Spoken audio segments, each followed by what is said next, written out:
Vice President Joe Biden visits Kiev today as the standoff between Ukraine and Russia continues to simmer. Russian troops remain camped on Ukraine's border, and a weekend shootout with pro-Russian insurgents left at least 3 people dead. Some observers fear Vladimir Putin has a long-range plan to revive at least part of the old Soviet Union. Ardell Hurd has the story. Vladimir Putin is on the march, having already invaded and retaken South Ossetia from Georgia a few years ago, and now Crimea. Russian troops are poised on the border of Ukraine, ready to take more. A leading Russian think tank says Russia, for once, is not on the defensive. It is advancing. Ukraine's prime minister is clearly worried. President Putin has a dream to restore the Soviet Union. And every day he goes further and further, and God knows where is the final destination.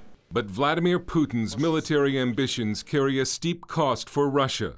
The country is already getting hammered by a sudden credit crunch and capital flight.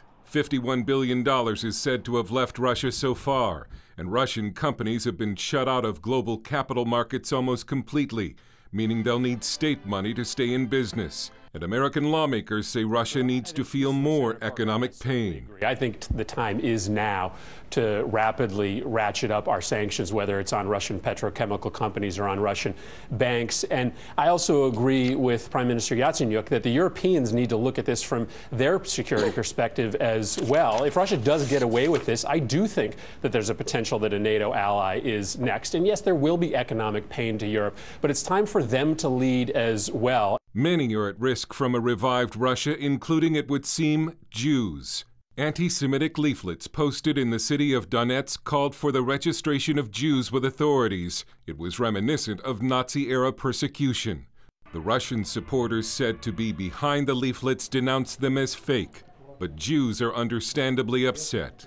This rabbi said, "I can say that we're very shocked by the fact that someone allowed themselves to print and distribute such leaflets." Vladimir Putin has said the greatest tragedy of the 20th century was the death of the Soviet Union. But many of Russia's neighbors clearly feel that the great tragedy of this century would be if Putin succeeds in reviving it. Dale Hurd, CBN News.